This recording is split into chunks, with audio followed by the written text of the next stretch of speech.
For too long, we've lived in a world of canceled and delayed. No more. Those plans you've been making, they're on, thanks to OnGo, the #1 ranked at-home rapid COVID-19 test. So that vacation where you get to swim with the pigs, it's on. Your friend's wedding that was pushed back 4 times, it's on. The roar of the stadium, it's on too. OnGo, COVID-19 test results in minutes. OnGo is available at letsongo.com/radio and Amazon. This product has been authorized by the FDA during the public health emergency only, and only for the detection of proteins from SARS-CoV-2, not other viruses. The claim #1 ranked is supported by ECRI's usability evaluation conducted in December 2021.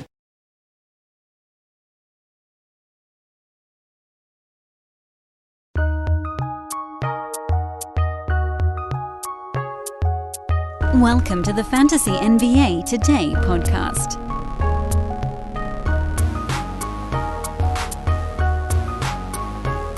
Friday weekend edition, which would normally be a weekend review, but we have only one day of basketball to review. So, this Friday show is going to be a little bit different than the others. It's not any kind of new format we're going to demo and then try again. This is really a one-off, as one-offs go. This Friday weekend show is really going to be more about homework. And I know starting a podcast by telling listeners you're going to give them homework is just the #1 way to get somebody to tune out. But you guys, I think, have listened, most of you, I assume, long enough to know that when I say homework, I mean, here's what we're going to study. Here's the fantasy stuff we want to watch for. Because yesterday, Thursday, because I know some of you might be listening to this show either on Saturday or Sunday, on Thursday night, 14 teams came out of the All-Star break, leaving, you guys can do the math, 16 teams that didn't. Everybody else will play, I think tonight, actually. It's 9 games, 18 teams in action, couple teams on back-to-back. I think you knock out everybody by the end of the night, but if not, certainly by Saturday, and I could go through and count it up. But it's sort of not really the point of this discussion. What we're going to do on today's show is, first, we'll review Thursday's action. What did we learn from these 14 teams coming back out of the break? And then pivot into a weekend in preview as opposed to a week in review. So we're going to talk about the other 16 teams that are playing over the weekend. And frankly, we can talk about all of them. Friday, Saturday games, I don't care. We'll go through just to make sure we know what we're watching for with each of the teams coming out of the break, because there are some balls in the air right now. Guys coming back from injury. Some of it happened on Thursday. Guys that didn't make it back from injury. Other dudes that are questionable out of the blue. Looking at you, Bron. And that'll kind of be the overarching theme on today's show. If you guys enjoyed our way too early look at who might get over and underdrafted next season, what'll it mean? Probably nothing. Just something to file into the back of the... It's not a Rolodex anymore. The deepest archives of your brain, because when we circle back through the offseason, this is the type of stuff we need to remember. What happened early this season? What happened late this season? Nobody remembers what happens in the middle of the season. People remember the fast start or the fast finish. That's a bit off topic. Welcome to Fantasy NBA Today, everybody. I'm Dan Vespris, your host. Your gracious, your ghost host. I think that's from the Haunted Mansion. At Dan Vespris, DanBesbris. Give me a follow on Twitter, because we talk a lot over there. Things, especially over the weekend. I'm not doing a show Saturday or Sunday. We come back with a Monday reverse chronological lightning round episode. But there's a lot that goes on Friday, later in the day, Saturday, Sunday, all day, first thing Monday morning, whatever. That's what we accomplish on social media. So hopefully I will see you over there at Dan Vespris. This, of course, Sports Ethos presentation, sportsethos.com, and Ethos Fantasy BK. Today, I am going to hit you with only one advertisement. It's for our buddies over at Manscaped. I'm going to drop it somewhere in the middle of the podcast. Our host provider is going to throw some canned ads in there. I'm not going to control those. But this is a Friday for Sports Ethos promo. So we're going to start the podcast after I already told you what we're going to be talking about today. We're going to start the actual show by me reminding all of you guys once again that Ethos Fantasy BK is the preeminent fantasy news feed on planet Earth. Is it the fastest? It's damn well the fastest with analysis. Nobody comes close to the speed that those guys get. Blurbs out with analysis on the side. You're not left to just take the data and try to pile it all into I know earlier in the week, was that yesterday? I can't remember what day things happened. My little rant on the sites that don't provide any analysis and also don't link to the person who gave the information. There's a little bit of a plagiarism thing going on there. It's not quite there. It's very much in a gray area. Provide something, some sort of value add other than just aggregating. Thank you, Ethos Fantasy BK, for doing that. You guys should all follow them immediately. I have some more Ethos and self-promo type stuff coming up later in the podcast, but I want to dive in. First thing, what happened on Thursday night? Because a bunch of teams came out of the break, and the first thing I noticed was that a lot of teams had trouble shooting free throws. One of the things I like to look at coming out of the break is whether there might be some unders at play. And there were a few. It wasn't overwhelming, though. You know, you look for the teams that might be a little bit rickety coming out of the break. Cleveland missing a bunch of guys. That one ended up right on the closing line of 209. It went under the opening line. Boston, Brooklyn went over, which is not that surprising because Brooklyn can't defend anybody. Atlanta, Chicago went under. Doesn't matter. We're going to go through this one by one. In any event, Cleveland in Detroit, missing Darius Garland, missing Karis LeVert. Got Lauri Markkanen back, which is nice. He scored 22 points in the ballgame, so he's definitely a fire-it-up guy. I don't know how this team generates enough offense without Garland and without LeVert. I'm sorry to Rajon Rondo. He's going to pass first as your starting point guard, and Brandon Goodwin was decent off the bench, but there really wasn't a notable fill-in. Rondo 12-9, I guess that's usable. I think we probably see Garland for the next ballgame. It sounds like he's dealing with a back thing that they're just going to kind of have to monitor the rest of the way. Cleveland plays again on Saturday. They host the Washington Wizards. I think the hope was that they could beat Detroit even without him. But without LeVert now for, I think the prognosis is 1 to 2 weeks with a foot sprain. Cleveland's got to they got to get something going. So Markkanen, Jarrett Allen, Evan Mobley, those are your guys to use right now. I don't know that I would extend any farther than that. Even though I'm looking, could Cedi Osman step in? No. Rondo, meh. Brandon Goodwin, could he overtake Rondo as the starting point guard? He was okay one other time. Blech. Detroit, one of those teams where about half the guys look well-rested and the other half look well-rested. Hamidou Diallo came out hot. He had 21, but 21 minutes. You can't expect that to happen again. Cade was pretty good. Didn't shoot the ball well, but he should have a decent finish. Isaiah Stewart was in early foul trouble, so Marvin Bagley got some extra run, and he's borderline useful in like 16-team point leagues, but that's about it. Corey Joseph, I don't know why they're insisting on playing him half the ball game and not Killian Hayes. And then Saddiq Bey, who was so good going into the break, just ice cold coming out of it. But a lot of that stuff is going to level off.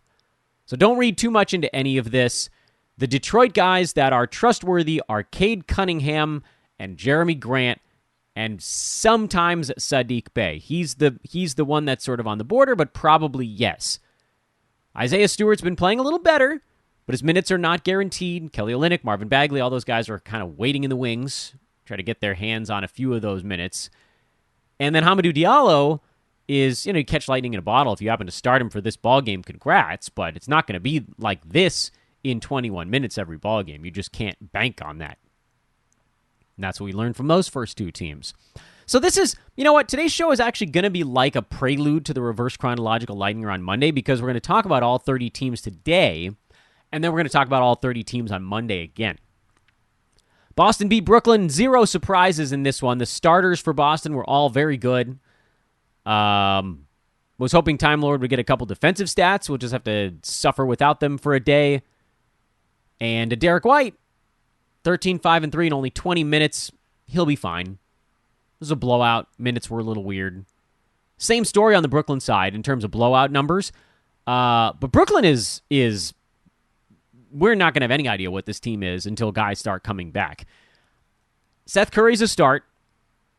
Andre Drummond, 11-6, steal and a block. I think he's startable as the starting center. LaMarcus Aldridge had been startable as the backup center, but now all of a sudden Nick Claxton got back into the mix with 11 minutes in this one.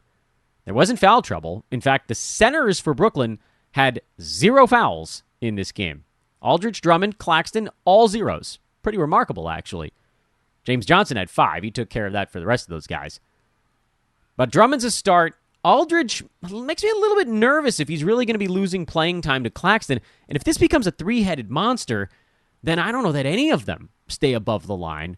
When Claxton was getting DNPs, Aldridge and Drummond were both usable. I think you hang on to both for now, see how this thing plays out.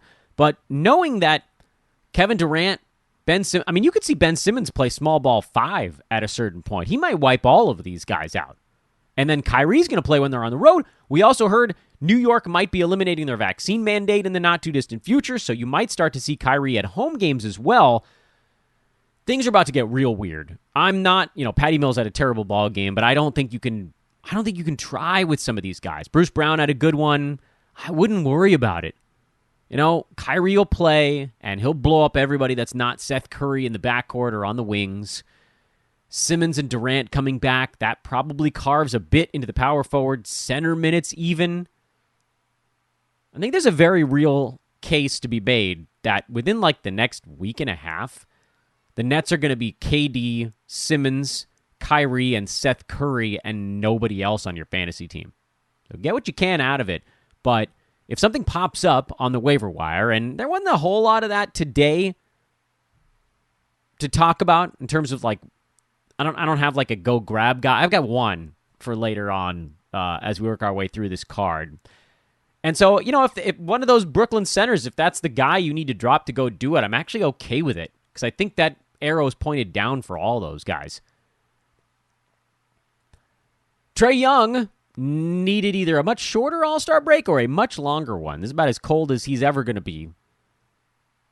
Terrible game. Hawks almost won it anyway. I don't even really know how. How was this that close?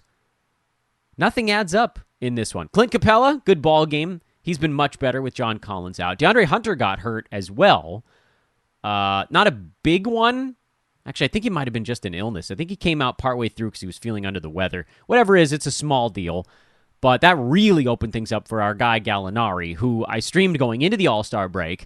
And then when we found out that Collins wasn't ready, I picked him back up again in some roto spots and streamed him for this one. And that worked out relatively well. Although the fact that Gallo missed 2 free throws tells you what an All-Star break can do to people.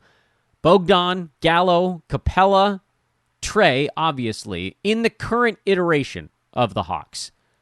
If Hunter plays in the next one, that probably takes a chunk out of the Gallinari bucket. When John Collins comes back, that takes a ton out of the Gallinari bucket.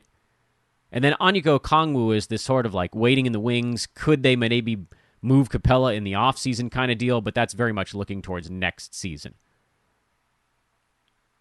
All right, I think that pretty much clears up that one. Zach LaVine came back, and Kobe White turned into a pumpkin. Go ahead and move on from Kobe. He's the easiest drop of the night. No question. Someone that was playing really well going into the All-Star break that isn't anymore.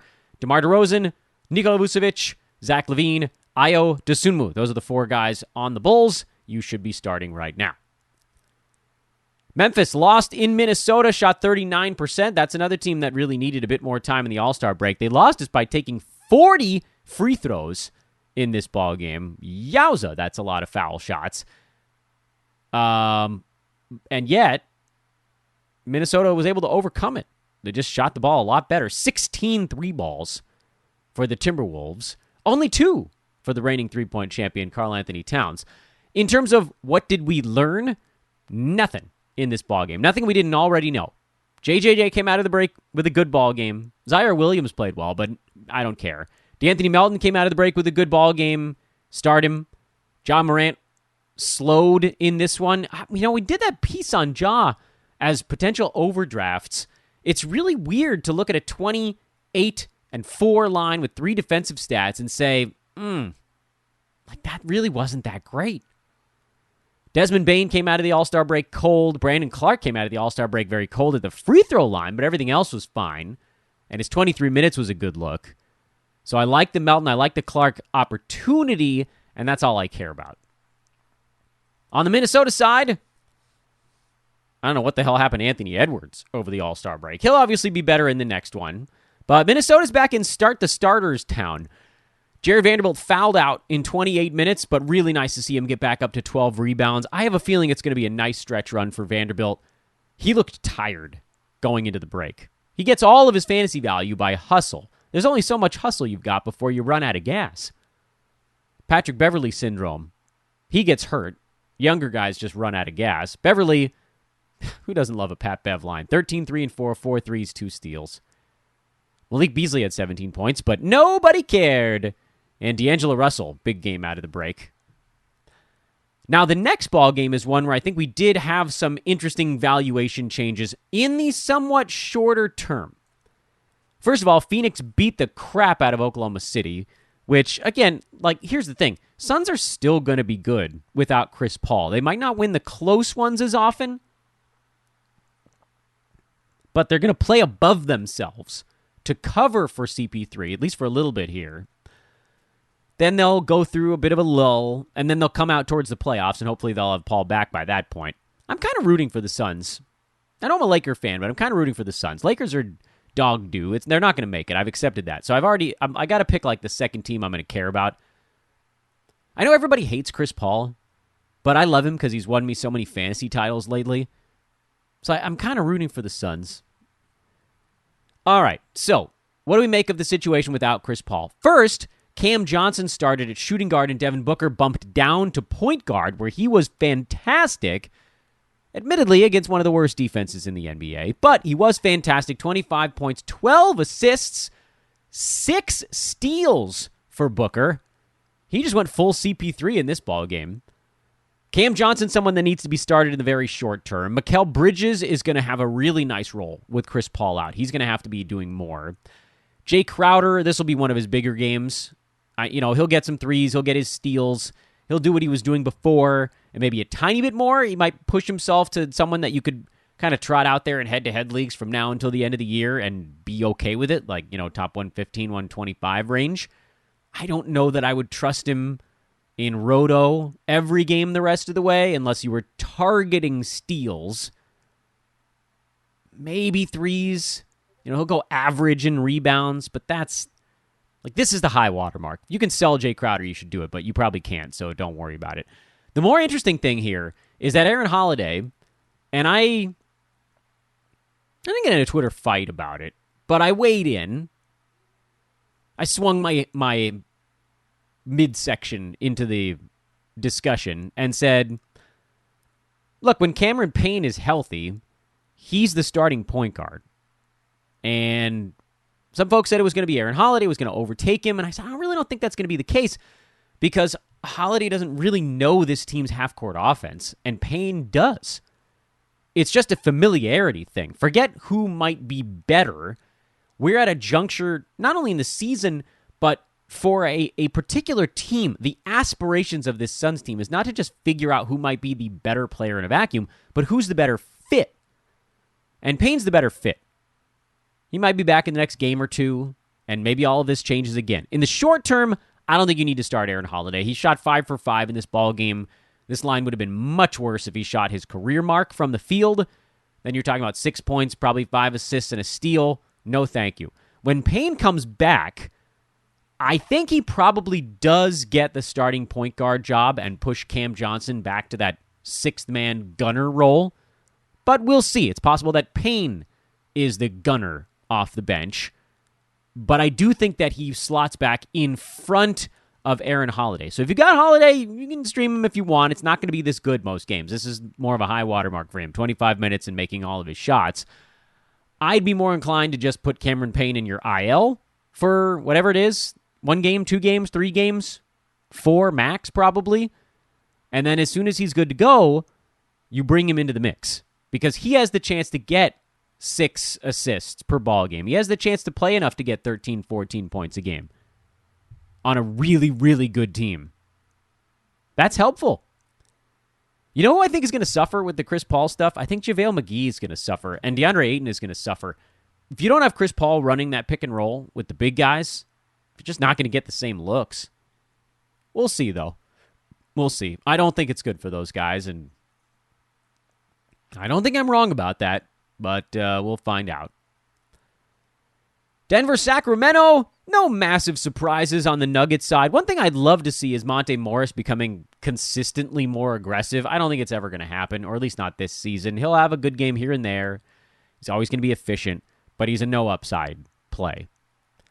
And on the Sacramento... For too long, we've lived in a world of canceled and delayed. No more. Those plans you've been making, they're on. Thanks to OnGo, the #1 ranked at-home rapid COVID-19 test. So that vacation where you get to swim with the pigs, it's on. Your friend's wedding that was pushed back 4 times, it's on. The roar of the stadium, it's on too. OnGo, COVID-19 test results in minutes. OnGo is available at letsongo.com/radio and Amazon. This product has been authorized by the FDA during the public health emergency only, and only for the detection of proteins from SARS-CoV-2, not other viruses. The claim #1 ranked is supported by ECRI's usability evaluation conducted in December 2021. Winter can wreak havoc on your skin. Hey, it's Kayla, and it's not just the weather, but as a new mom, I've seen my skin change in ways that I'm not too happy about. But that's where the Skin Center has you covered. Their most popular treatment is Botox because they're the best at it. They've been ranked a top 10 provider in the nation by Allergan Aesthetics, the makers of Botox. And their best facial is what I got. It's the Hydra Facial. It exfoliates, extracts, and hydrates all at once. So save your skin from these winter blues and DM at the Skin Center MD on Instagram and mention code Kayla to get $100 off your first Botox or filler treatment or any skincare package. And aside,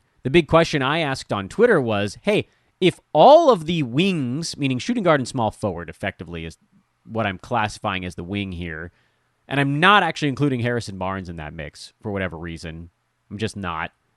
Barnes, to me, gets pushed up and ends up playing a bunch of power forward anyway. So it's like Mo Harkless, Jeremy Lamb, Justin Holiday, Dante DiVincenzo, and Davion Mitchell. If all of those guys are healthy, I can't imagine any of them actually holds on to fantasy value. There's just too much cannibalizing of each other's minutes and opportunity. We need probably 2 of those guys to be out for any one of the other ones to stick.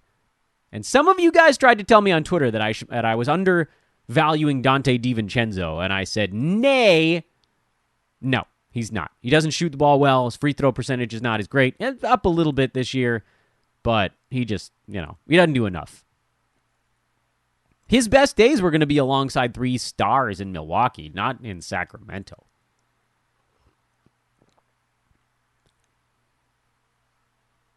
Warriors, they're a no surprises team at this point.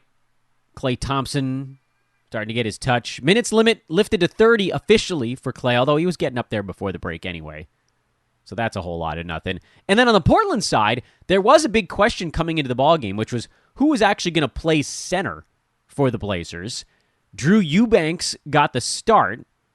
We knew Trendon Watford, who had recently signed a 4-year deal that kicks in at the end of this season, if I'm not mistaken, he was going to potentially slide up, see some center minutes. Justice Winslow might see a few center minutes. The thought, of course, and Greg Brown, possible. My thinking is that none of these guys was really going to own the job. That if Eubanks is having a good ball game, he'll play a little bit more on a given night. If Watford's having a good game, he'll play more on a given night. And we kind of react from there. Anthony Simons, Josh Hart, Justice Winslow, these guys are safe right now, but with Nurkic out for a while, the hope was that maybe someone could emerge on Portland that could, go get a rebound, but maybe it's just going to be Josh Hart at the end of the day.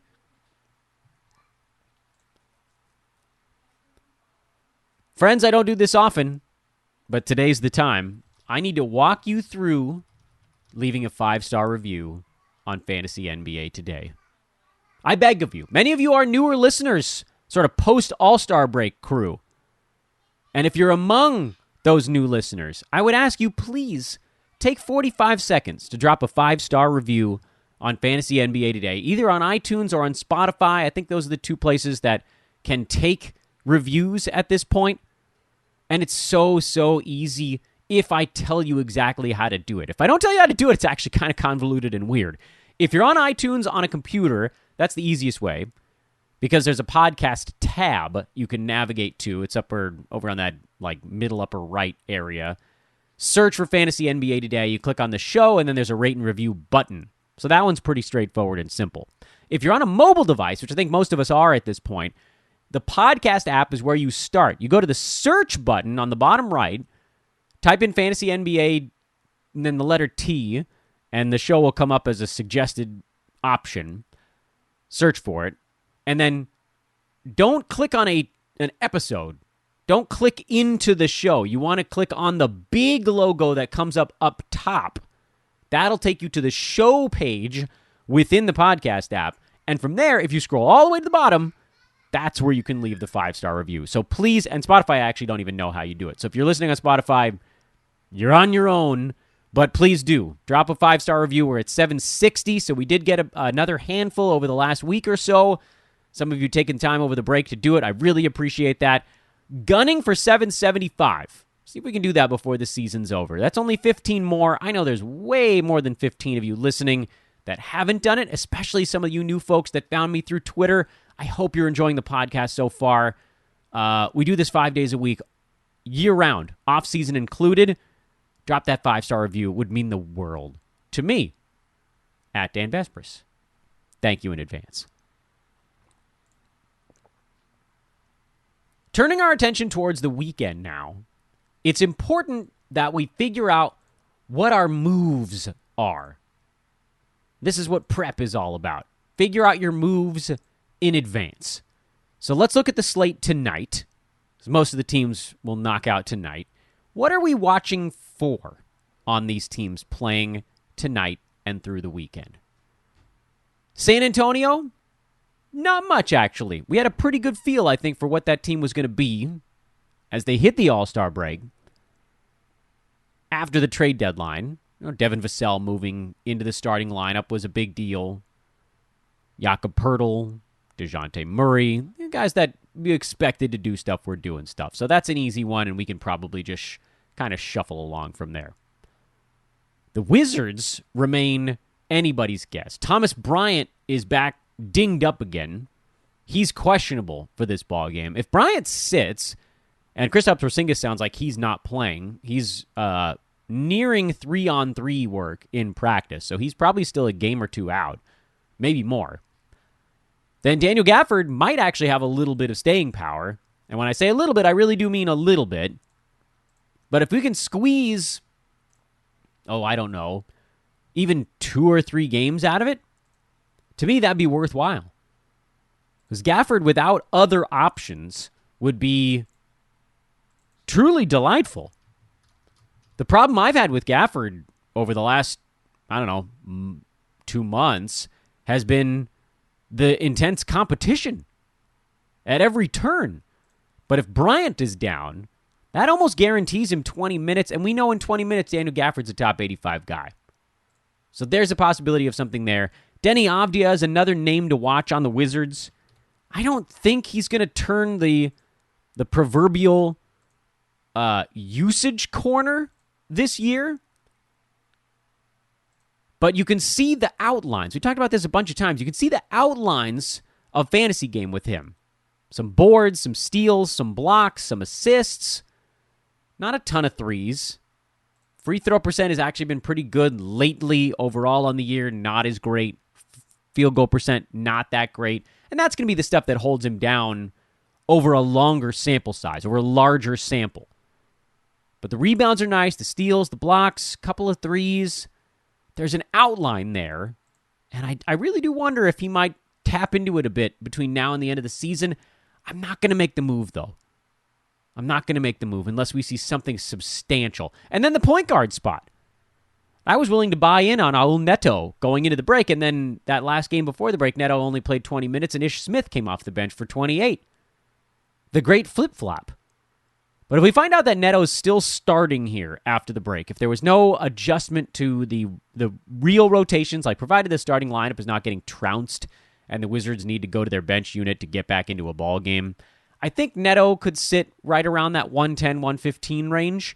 And that's startable really in all formats, standard leagues. Even Roto, 110 is startable in Roto.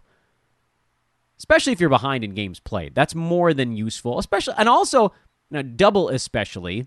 It's an especially with, guys like Chris Paul going down, teams are going to be scraping for assists right now. We saw Oklahoma City play already, but I am curious what goes on there. Oh, we didn't even talk about OKC. I got so caught up in the other side of that game, we forgot to talk about the Thunder. So the Thunder, Shai Gilgeous-Alexander came back. I'm sure a lot of you were yelling at your podcast, Dan, you skipped right over Oklahoma City. Shai came back and went big, not surprisingly, took as much of the usage as his body could handle. Josh Giddey now takes a step back with Shai once again in the driver's seat. And then everybody else is a crapshoot. Trey Mann happened to have a slightly better ball game off the bench with 4 steals. That helped float his line. Alexei Pokusevski played 19 minutes. Isaiah Roby, 25 off the bench. Derek Favors got the start against a bigger Phoenix team.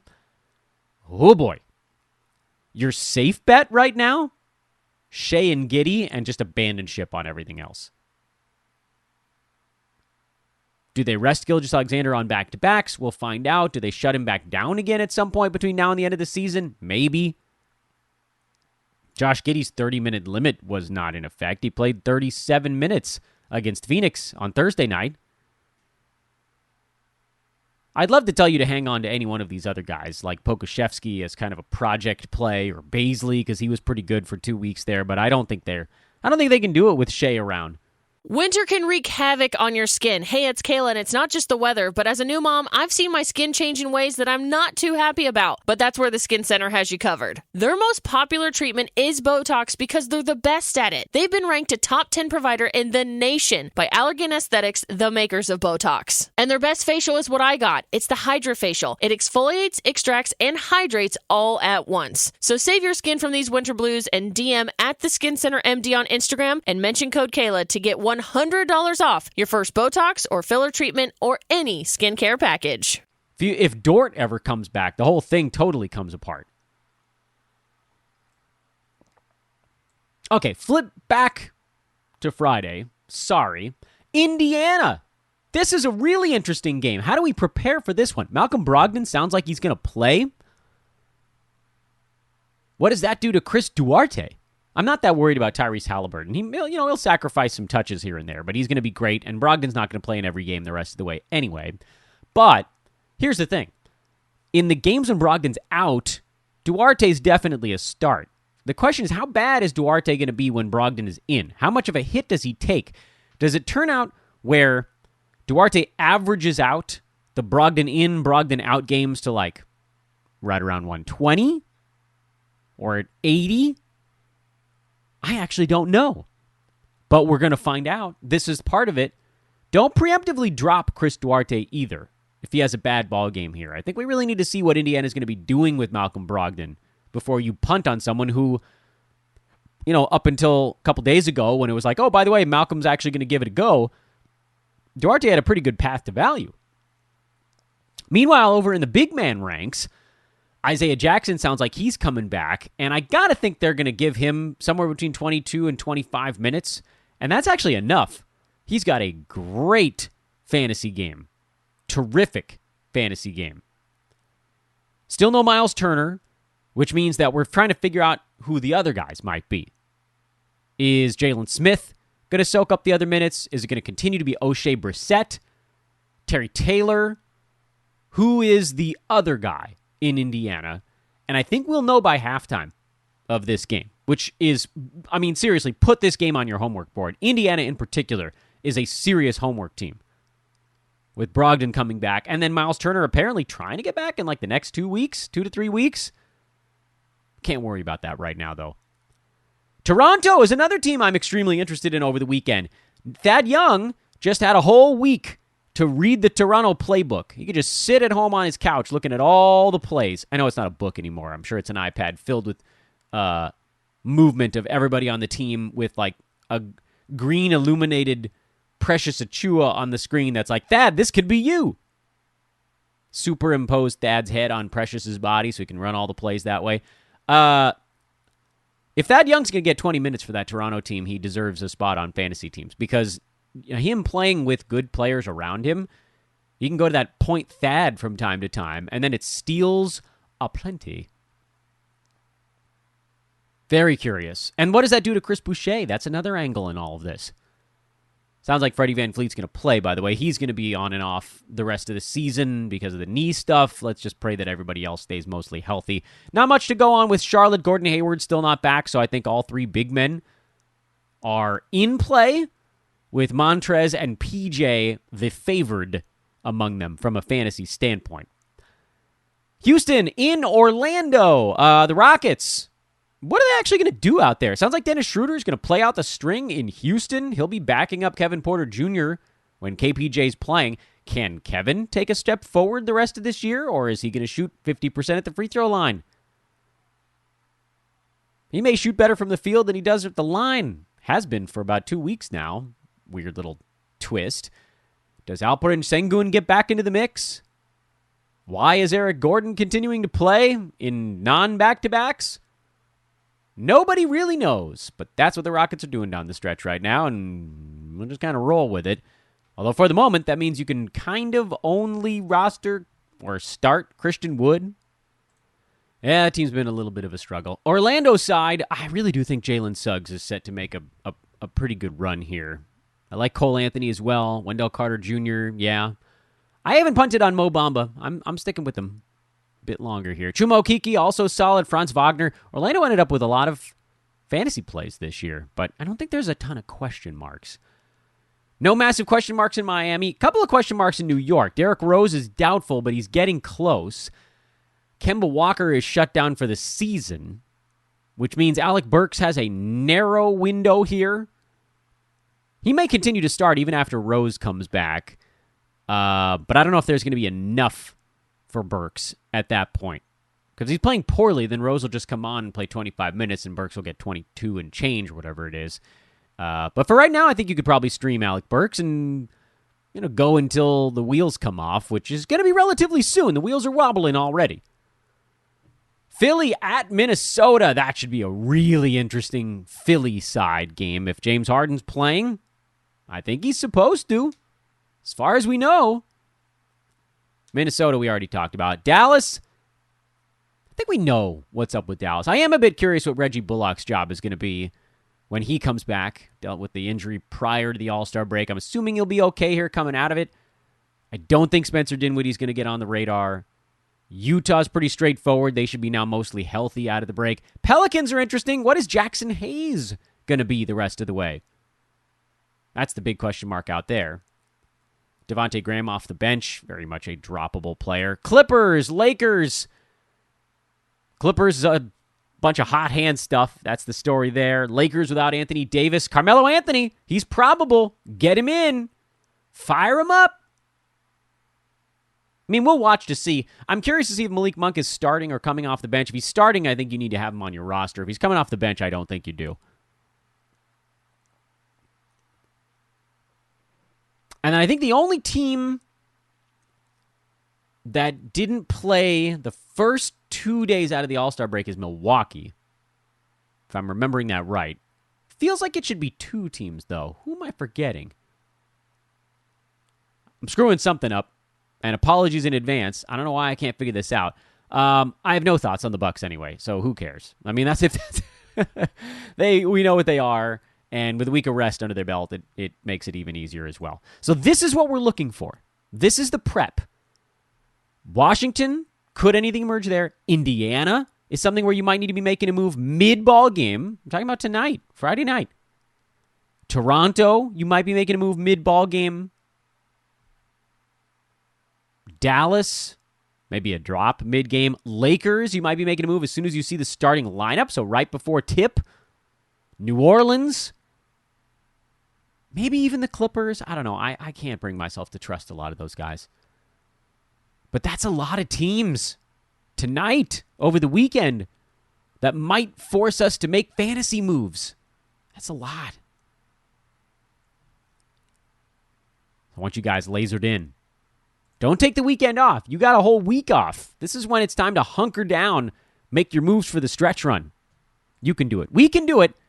But the best way to do it is aerodynamically. And the best way to be aerodynamic is to get rid of all that unsightly hair with our pals at manscaped.com. Use promo code ETHOS20 to get 20% off and free shipping on your order at manscaped.com.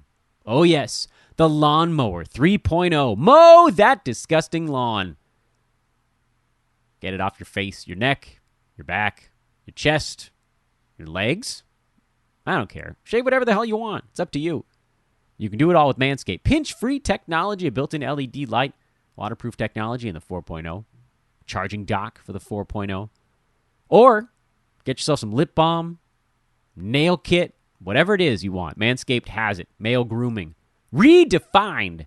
Ethos 20. 20% off free shipping. Go get something here before the month of February is done. So that way Manscaped is like, Dan, your listeners went nuts with grooming at the end of February. You'll love it, man. They just put out a good product. I'm just continue to be very happy that they've been with us for not that far from 2 years working with Manscaped. That's a long time to have one partner in the podcasting game. By the way, word did drop that Shay is going to play in the back-to-back, by the way. So you can put that one on the table as well. All right. That's that. Have a great weekend, everybody. Please do follow me on Twitter and drop a 5-star review on the podcast.